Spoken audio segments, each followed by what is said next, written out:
Jantine Van Kregten, thank you so much, Director of Communications and Media Relations for Ottawa Tourism. Thank you so much for taking the time today to join me on the Fact Up podcast. Well, I'm excited. Awesome. I'm excited as well. You promote our beautiful, underrated, and in my opinion, underappreciated nation's capital. That's As a, I don't think I'm alone in feeling that. It's true. I think in some countries, I mean, our immediate neighbors to the south, for a lot of people, heading to Washington, D.C. is part of their civic duty to learn, to visit the Smithsonian, to learn about the history and the culture. Um, in some cases, and I'm thinking more like school groups in Ontario and Quebec, that's definitely part of the curriculum. And there's a pilgrimage of children that come every spring, almost every spring now, Right. to visit their capital and explore. Um, but I don't know, to your point, whether it's gotten into the mindset of average Canadians that yes, I need to learn more. I need to celebrate our culture. I'd say for Canada Day there's that sense of it's a bucket list item. I need to be in the capital for Canada Day and see the festivities. But there's definitely some work we can do to inspire that pride. You know, I was looking forward to chatting with you today because this is what I always tell tourism boards in my 10, 12 years of working with tourism boards and travel in general. It's I grew up in the 80s. I'm an 80s kid. And so when I was growing up in the 80s, it was always very humble. There was no Canadian flags. It So was true. very much we would always kind of ridicule, even, patronize Americans for being so patriotic. And then Yeah. around the turn of the century, all of a sudden it became really Canadian. And what I would always tell tourism boards and reps are, we have to stop being so humble and we have to start promoting our own backyard, because there's no reason on this planet that someone from Toronto has to find out that the waterfall capital of the world, for example, Is is around only the border. a 45-minute drive away. And you shouldn't be surprised at that. Exactly. Hell yeah. That's so true. I mean, one of my favorite games when I traveled, especially with Americans, was to play that Canadian game. So like somebody would say an actor or a singer, and it was like Canadian. Yep, she's Canadian. Yep, he's Right. Canadian. Check, check, check. Right. It's not always known. And for me, because I'm a Scarborough kid, it would be even more specific, like the John Ooh, Candys of the world, the Jim Carreys required. of the world. It was even, and Scarborough's maybe there's something in the water, maybe where their comedians come out of there. I don't know. Yeah. But it's for me, it's my first experience with Ottawa was as a safety patroller in sixth grade. And Okay. it was across the country. The safety patrollers across the country had this convention in Ottawa, Oh and my we God. took the bus up, and I lost my wallet on the first day. Oh no. It was Was at it the black Parliament. and about this big? It I was think I might have found it. I was at the Parliament building, and a couple of guards there. I think it was a couple of police officers. They came up to me and they said, I actually went up to them and I said, I've lost my wallet, and what does it look like? And I said, well, it's gray and it's got black trims. Like, is this it? Is this it? Like, yeah, that's Oh, the one. oh my God, really? Yeah, I was 10 years old, 9 years. I don't know how old I was. And it's like, oh my God, I had $50 in there that my mom gave me. That is a great story. First story from Ottawa. Nice. Nicely done. But here comes a pandemic, right? We talk about how, you used to travel and you will travel again. We all will. But Amen. here comes a pandemic. How has this affected you on a personal level? And these days, what are you doing to find your personal zen? Good question. So personally, all of Ottawa Tourism, well, we first of all had to unfortunately temporarily lay off about half our staff. For those of us who are still working, we're all working from home, of course. I have to admit, this technology to be able to do Zoom meetings or Teams meetings is really helping us out, and it's not quite as good, but it takes the sting out of being separated. Right. Um, my moment of zen. I live with my husband, and we're still talking, so I consider that a win after week 4 billion of being enclosed. We moved into the condo that we're in now about 4 years ago, and we bought it because it has a private rooftop deck. So as the temperature is starting to become more spring-like, being able to sit outside, I know how blessed we are to have that outdoor space. Not everybody does. Right. But for me, being able to sit outside in a little bit of warm spring sun is bliss. That's awesome. That sounds great. And as it gets better, like you said, the more you'll take advantage of it. Exactly. You know what's zen to me about Ottawa is that the city itself has taken all this, taken it by the horns, so to speak, professionally. Yeah. Talk about the Keep Ottawa Awesome initiative, the Buy Local campaign, and the Vendors Project, and other endeavors that have brought people together. Yeah, no, our community is well known for its philanthropy and for being very supportive. Um, we've had so many of our Ottawa Tourism member businesses step up and start grouping together. So companies like Haunted Walks and Escape Bicycle Tours and Escape Manor, which is an escape room experience, and others have partnered together. So they're selling gift certificates for the recovery. So when they're reopened, when they open again. Brew Donkey, which is a craft brewery tour, they just started on just recently a virtual beer hall. So using technology similar to what we're using now, but slightly different. You can go with your friends and basically have a table of 6 people. So your friends, it's like going to a real bar where you're just chatting with your friends, but you're surrounded by other people, like-minded beer aficionados, Right. and you can leave your table and go and speak with somebody else, or people could join your table.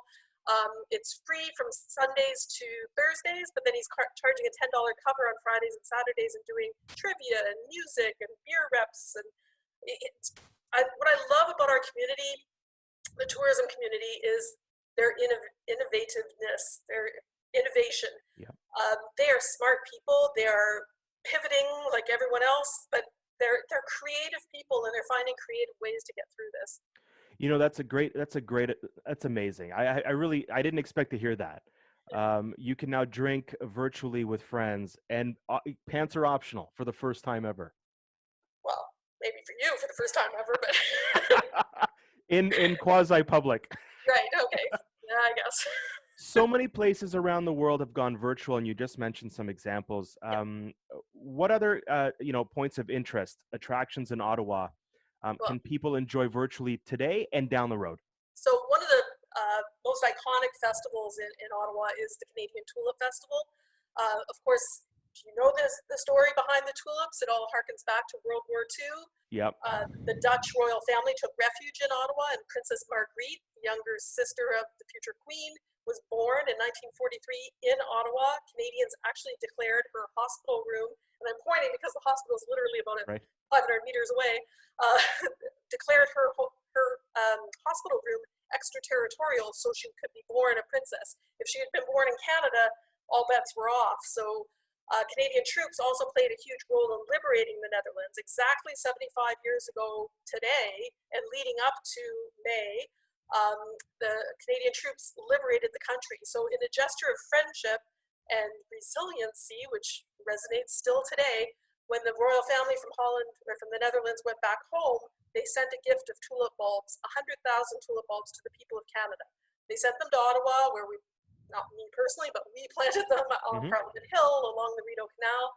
One park alone, called Commissioners Park, has 250,000 tulips in it. And every year since, even today, there's a gift of tulips every fall from the royal family from the Netherlands. So 75 years worth of celebration.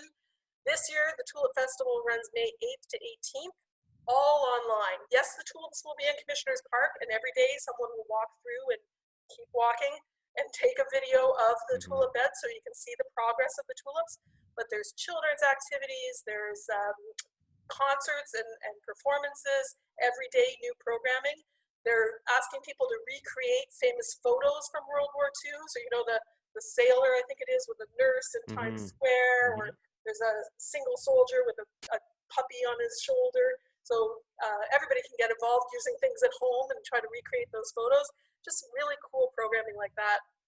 And another big draw for people in Ottawa in late May every year is the Tamarack Ottawa Race Weekend. So it's a running event. So there's a full marathon, half marathon, 10K, 5K, kids 2K.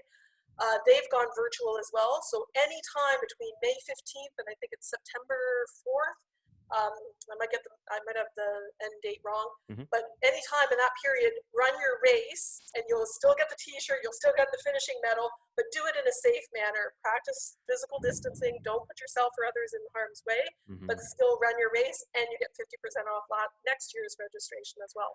Are you at all surprised that things have gone, I wouldn't say smoothly, but the transition to make things like this virtual, are you at all surprised at how seemingly seamless it's been? In some cases, yes. In others, and this one breaks my heart, they just announced today that the Ottawa Blues Fest is canceled for 2020. Totally understandably, it's an amazing music festival. Even though Hmm. it's called Blues Fest, it attracts all sorts of interesting acts of all genres. But it's 20, 30,000 people in one spot, so we're not quite ready for that in 2020. But Hmm. they already re-signed some of the artists that they signed in 2020 for 2021. They are looking at some virtual elements, but it won't be the like something like that. I think is very hard to replicate virtually. Hmm. Having said that, there are some amazing performers locally who have moved, like bar bands and people that would play pubs and whatnot, or taverns are doing their weekly shows online, and that's fulfilling to watch as a fan. Right, and it connects people ultimately. Uh, Exactly, the I chats that happen and the comments. exactly, and ultimately, it's about connecting with people that you otherwise cannot do so with at this time.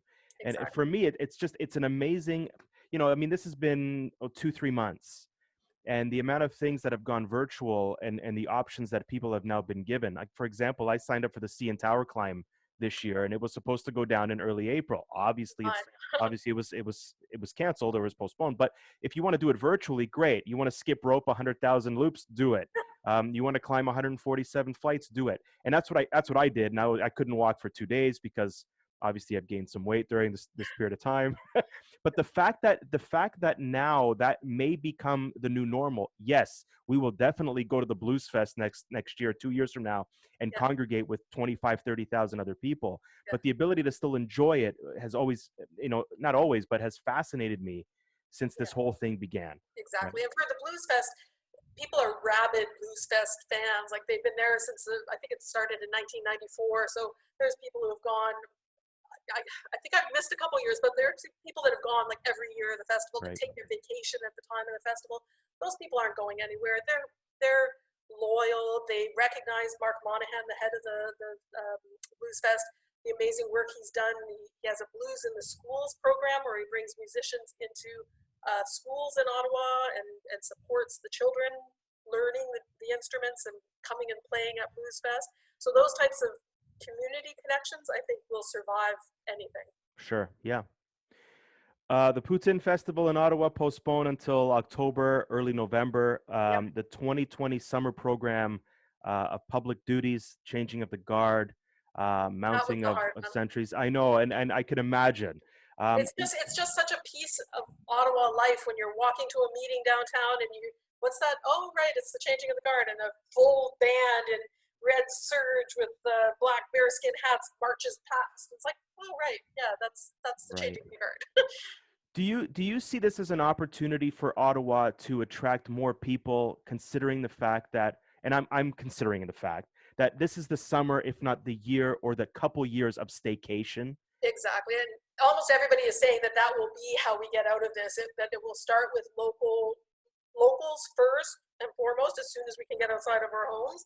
Then kind of the region or inter provincial, like within the same province travel. Now we're right on the border with the province of Quebec. Mhm. Montreal's 2 hours away. Toronto is 4.5 hours away by car. That's fairly close, and that's a good staycation idea. I think the other place where we excel is because we're the capital, we tell the stories of Canada. When you visit the Canadian Museum of Nature, you see the skeleton of a blue whale. That blue whale didn't come from Ottawa, that came from the East Coast. You see the Arctic Gallery, you learn about how people in the territories live. That's not Ottawa's history, that's Canada's history. The Canadian Museum of History, the Grand Hall has totem poles from the West Coast Indigenous people. That's not local to Ottawa history, that's Canada's history. So, Canada, we've done this, we've gone through challenges before, wars, we've fought diseases, we've we've innovated before, and you can see those stories, you can learn those stories, you can feel those stories here in the capital reflected in our national museums. And I think there will be a desire. Like I'm picturing, if I worked at the Museum of History, I'd be like cleaning out a little corner, getting the COVID-19 exhibition ready to go, because Oh yeah. this is a part of our history. It is like I don't have any inside information at all, and I hope Right. that the Museum of History doesn't put me on the spot. But but honestly, this is part of our history. Our children, our children's children, will be learning about this in future safety patrol visits to the Capitol. And what would you put into that booth? I don't want to put you on the spot, but you mentioned it. That would be an amazing exhibit. Well, to me, What do you put into it? it's the everybody, the first responders, it's the healthcare workers, it's the grocery store clerks, and the garbage collection people, and the transit drivers, and the media. Like, there's people who are, it makes me, sitting at home in a comfortable condo with an outdoor space, still employed, feel very guilty, and I try to help where I can, because I'm not on the front lines. I'm not putting myself at risk for the country. All I'm asked to do is stay home, and it seems like a pretty small price to pay, Right. whereas other people are paying a much larger price or putting themselves in danger for us. So if we're not going to celebrate them, who are we going to celebrate? That's right. And for me personally, I'll give you a bit of a personal outlook. For me, I've always felt like the underdog throughout my life. And so for me, it was there's no such thing as a little person. Right. These people have always been there. And it's finally time that we celebrate the people that are actually doing the work. And I'm hoping that after this is all said and done, the fascination and obsession with celebrity kind of tones down a bit. And so we can kind of actually have conversations that are far more real, that relate to real people who are actually doing the real work. Exactly. I feel like this pause is we're pausing in many ways, not just physically and intellectually, but emotionally. Like, what is important now going forward, and how will our lives change because of this? Like, everyone, I'm not the first one to say it's not going to be a switch that gets flipped on and we go automatically back to life as it was in 2019. That's not going to happen. I think there's such an opportunity to go in a different direction. And that's one thing that even with Ottawa Tourism, personally or professionally, we're rethinking Ottawa Tourism. Like, when we go back to our jobs, when things are a bit more normal, we don't have to do things the way we did them 6 months ago, because the world is going to be different. We can build a new, I feel like the $6 million man. We can build a new Ottawa Tourism, bigger than before, better than before, but or at least more. It's like a reset button. Like, you can, and I think that's true individually as well. You can recreate yourself. Use this time to. Well, I'm a bad example. I haven't been baking bread. I haven't lost weight by exercising. Like, damn it, I haven't learned another language. But it is an opportunity to try new things. And there's no pressure for you to do that, and you know that, right? But that leads me to my question, and it's really hard to predict the future, obviously. But what does the travel experience look like now for Parliament tours, the Byward Market experience? Yeah. Again, no one has that magic crystal ball. I wish I did. Parliament tours were small groups to begin with. I mean, the most that fit on the new tours, and if people don't realize, for the last just over a year, Center Block on Parliament Hill has been closed for renovations, and they actually built a new House of Commons, a temporary House of Commons in the West Block, also on Parliament Hill. And so those tours have been operating just over a year now. I think the maximum number of people on a tour was 20. Looking back, I don't think we were on the tour keeping 2 meters apart, or 6 feet apart from everybody else, but I think it could be implemented to do so. The Byward Market neighborhood is very near and dear to my heart. I love that spot. It's not just a market with farmers and vendors of all stripes, but it's the name of the full neighborhood, with bars and restaurants and shopping and residents and buskers, and like that to me is a quintessential Ottawa experience, is having a beer on a patio on a hot summer's day, over like just watching the world go by. And that, I think, with physical distancing, is going to be modified, at least in the short term. It won't look exactly as it has in the past, but I have faith in people's ability to adapt to the new situation and to innovate new ways of connecting. But it's going to be an interesting few months. You know, you nailed it. For me, whenever I visit Ottawa, Byward is always the soul of the city. And there's been a few pints that have been enjoyed on those patios. And you're absolutely right. It's watching the world go by and just feeling like there's a really amazing energy in that part of the city.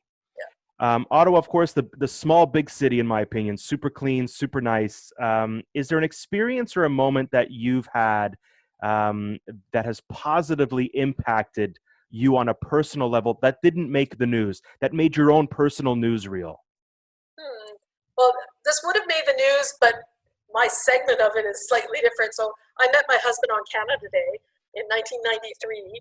And we bought a house together in 1995, just before Canada Day. So every year since 1995, we've had a Canada Day party. I consider that for me, Canada Day is better than Christmas, better than my birthday. It is the day that I love being alive. So personally, because I met my husband, being an Ottawan and I usually go downtown in the morning and early afternoon, and then we host our party later in the day and watch the fireworks from our place.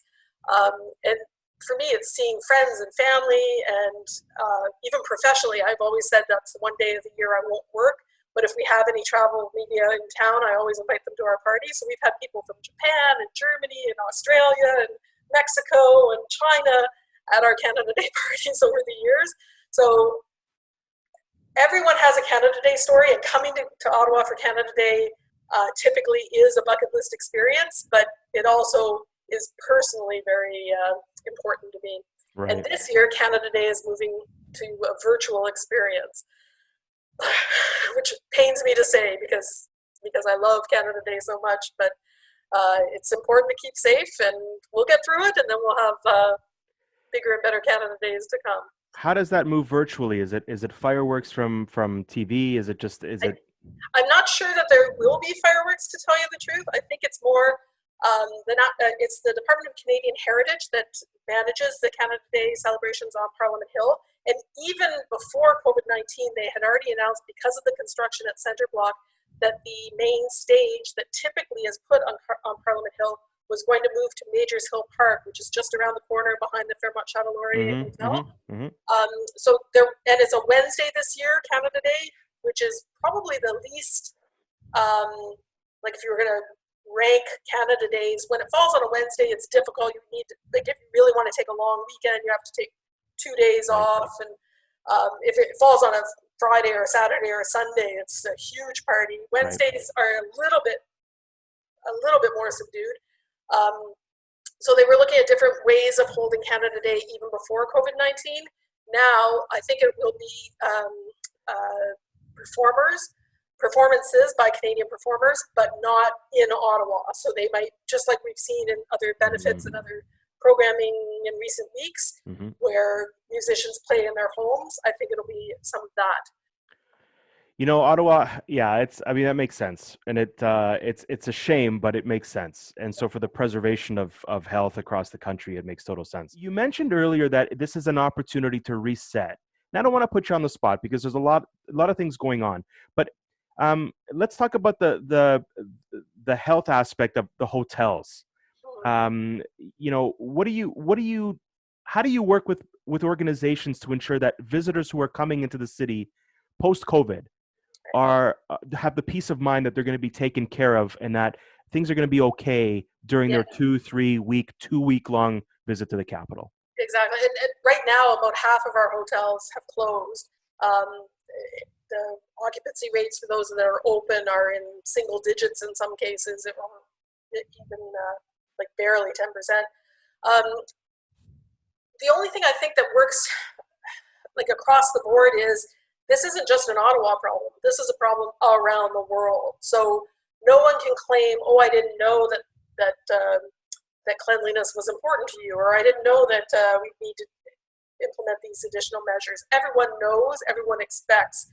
I think the bare minimum will be, hand sanitizer and making cleaning policies very clear. I do wonder, though, and I hesitate to even say this out loud, but I almost feel like it's at one point, like it's just going to be a given. Like after a while, after you hear every single business you frequent say hand sanitizer, and we do this, and 6 feet, and if it's the same message over and over and over again, it's going to be like frequent flyers on an airplane being shown how to work a seatbelt. Like who listens to those anymore? So I think starting out when we open the doors again, yes, those messages are going to be front and center. I think as it becomes the new normal and it's understood that every business is going through these sanitation methods, I think you'll hear less of it front and center. It will still always be on the website, or it'll always be, if you have a question, somebody will be able to answer it. But I can't see it being the new normal, every single interaction you have with a business being told, here's our sanitation policy. Right. I don't see that being sustainable. Right. There's an article today that came out about Hong Kong Airport having now a 40-second sanitation, full body sanitation. So they take your temperature, and I think what you do is, and this just came out, so I don't know exactly what it's about, but apparently it's this encasing thing where you walk in and they spray you for 40 seconds and you're good to go. It's like a car wash. It's a physical car wash, right? There's other stories where you walk into a hotel elevator and there's already markings in the elevator and there's tissues and you press the button with that. Right. And only one person or two people in the elevator at a time. Right. Besides those health precautions and working with everybody to make sure that everyone's all right, what's the reset button when it comes to, within your office to attract people to Ottawa, but resetting it? What are you now going to focus on more so in the capital and attractions in the capital that you may have had maybe in the back burner or you ignored or whatever the case may be? Is it more nature? Is it more history? What does it look like? I think starting out, especially if that loosening of restrictions comes in summer months, I think the outdoors will. It's always been part of Ottawa's story, even as a large for Canada city of over 1 million people and about 1.4 million in the region, including Gatineau, Quebec. We've always had that balance between we have the amenities of a much larger city because we're the capital, so we have the National Arts Centre and the national museums and amazing hotels and dining, but you can literally in the wintertime slap on your skates and skate down through downtown. In the summer months, our cycling paths, our hiking in Gatineau Park, which unfortunately is closed now, but again, if it reopens, it's easy to be active and in green space very close to the city center. So even if you're, as a visitor, if you flew to Ottawa, or even if you drove, you can park your car and still, either using public transit or using a bike or using your own 2 feet, have a green space experience. So you're not in a concrete jungle, you're not crammed in with thousands of other people. It's a very green city.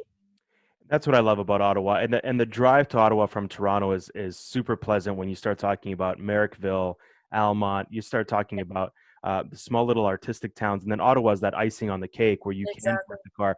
I love Ottawa. I think it's so underrated. And anyway, go ahead. Sorry, I cut you off. No. There's another relatively recent. This will be their third summer of operation. An operation called Le Boat. So a good bilingual name. And Le Boat offers luxury. I want to call them yachts. So there are 2, 3, 4, or 5 cabin boats that each cabin has its own washroom, so you can travel with your friends or with your grandparents and grandkids and parents, and like multi-generational travel or a girlfriend's getaway. Everybody has their own private space, but it's all kitted out with all your kitchen stuff, all your, there's a barbecue, and it's headquartered in Smiths Falls, which is about an hour's drive from Ottawa. So, and the boats, they teach you how to drive them, and if you can drive a car, you can drive the boat. It's not you don't need a special license. They do take you out and make sure that you're comfortable with it before they hand over the keys. Right. But it's very simple. And now you're not going to have a water skier behind you. It doesn't go fast. Right. But it's such a lovely way to explore those small towns, as you mentioned. But you can literally take the boat from Smiths Falls and come to downtown Ottawa, tie it up, and walk to Parliament Hill, walk to the Byward Market, walk to a museum, and then sleep on your own private yacht in downtown Ottawa. How cool is that? That's I can see amazing. something like that really, the interest being there that, you're self-contained. It's your family or your chosen bubble of people that's on that boat, Hmm. and yet you've got some mobility and you can choose your own adventure. That all sounds really terrible. That's amazing, and that is now stirring wanderlust inside of me. That's already been stirring up, and everything like that. My final question for you is: you're a local Ottawan. You love your town, and a lot of us love your town. But my last question for you is: where does your soul melt? Where does your soul live on the planet? Where have you been that you've been completely speechless? That has kind of captured your entire being. You're going to hate that. Well, can I have two Ottawa. answers? Well, no, because honestly, I was going to say last year I went early on Canada Day to Parliament Hill, Hmm. and there was a group of Chinese journalists in town and some travel trade people, and so we were showing them around a bit before I came back and hosted our Canada Day party.